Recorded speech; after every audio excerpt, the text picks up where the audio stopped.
Over the last 24 hours, of course, the government has come under intense scrutiny following its handling of the A-level results as thousands of students protested against the scores.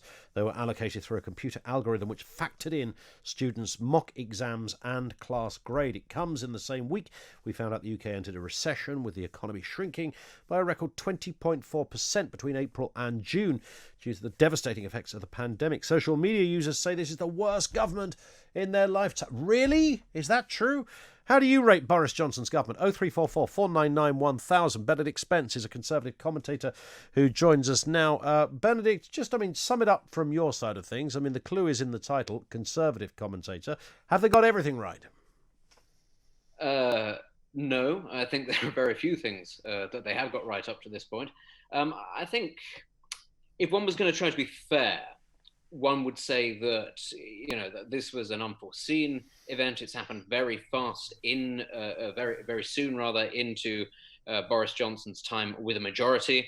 They'd only just sort of got the spectre of Brexit out the door before this whole new thing arrived, which has proved to be a lot worse. And I think you've got to remember a large part of the platform on which Boris Johnson was elected, and the people behind him were elected, was on the basis that Britain needed a lot of change. Britain needs a lot of reform, that the institutions don't work for the people, that we've been sort of too closely tied to the European Union, which has sort of taken away a lot of the responsibilities of our own politicians, and that, in some way, shape or form, that has allowed a rot to set in. And I think the coronavirus crisis has just highlighted how bad that rot is, really. So I think if you were going to be fair to the government, you'd say they've not really had a good opportunity to get to grips with the sort of changes they wanted to make. That said, one would have hoped that they could have reacted to the actual pandemic itself better. One would have hoped that they would have handled any number of things, from the decision to go into lockdown to what we were going to do about the schools, which has obviously led on to the exam crisis, that they'd be handling that better. Things like, little things like the immigration crisis, dinghies in the Channel, which actually, in the grand scheme of things, isn't that big a story, they've allowed to sort of blow up into something much larger. And again, they've not handled particularly well. And on the other hand, you've got people like Nicola Sturgeon, who are able to sort of take free pot shots at the government almost without response.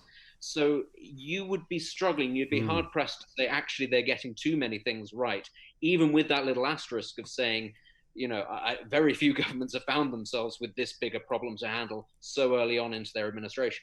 Constant fascination of mine that you just referred to there is Nicola Sturgeon. How has Sturgeon got away with it, bearing in mind they pretty much responded in exactly the same way as Number 10 have in Westminster? They have more or less the same death rate. I think even in care homes, I think the death rate is actually far worse than it is in England. Yet her opinion ratings are rising and Johnson's seem to be falling. How? I think really that she's given quite a sympathetic press, Nicola Sturgeon and the Scottish National Party. I mean, this is the thing. We don't, in London, in Westminster, actually, people don't take the Scottish government especially seriously. So if it's not taken so seriously and, it has fewer powers, it's not really held up to the same level of scrutiny. And I think that that's in some ways justified, but in other ways not, given that actually what the Scottish National Party is angling for is independence and, full control of Scotland. That's what they're kind of hoping, is to be this sort of government in waiting. When you look at it through that prism, it makes it rather strange that actually Nicola Sturgeon is given an easy ride. I think there's also the fact that she is very vocally pro-Remain, whereas Boris Johnson's government is very vocally pro-Brexit. So there is always going to be a subset of the media and the electorate that is going to back her in as far as it can against the Tories, almost no matter what, And I think you've also got to bear in mind that for a very long time, Nicola Sturgeon has effectively been, alongside sort of Tory insurgents within the party, the opposition, because Jeremy Corbyn was taken even less seriously as an opposition figure by many members of the media for a very long time.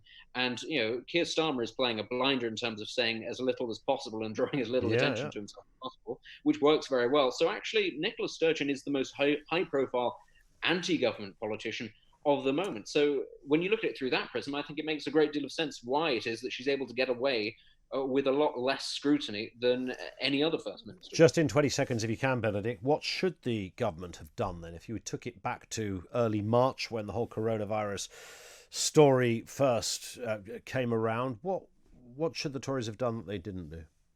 I mean, I think the lockdown should have come in a lot quicker, but if it had come in a lot quicker, I don't think it would have had to have been quite as extreme, frankly. I think, we could have done it a lot more gradually on certain things. Flights into the UK, especially, that was something that, baffled me, that the borders were sort of open for so long. Yeah. Just on today's issue, which is the education thing, they shouldn't have cancelled the exams. I know it's a difficult thing, but actually exams are already done in essentially social distance conditions to stop people from cheating. That's very true. To draw it out, it was possible. That's what they should have done. On that point, Benedict, thank you. Benedict Spence, Conservative commentator, with us here on Talk Radio. Over to you shortly as well.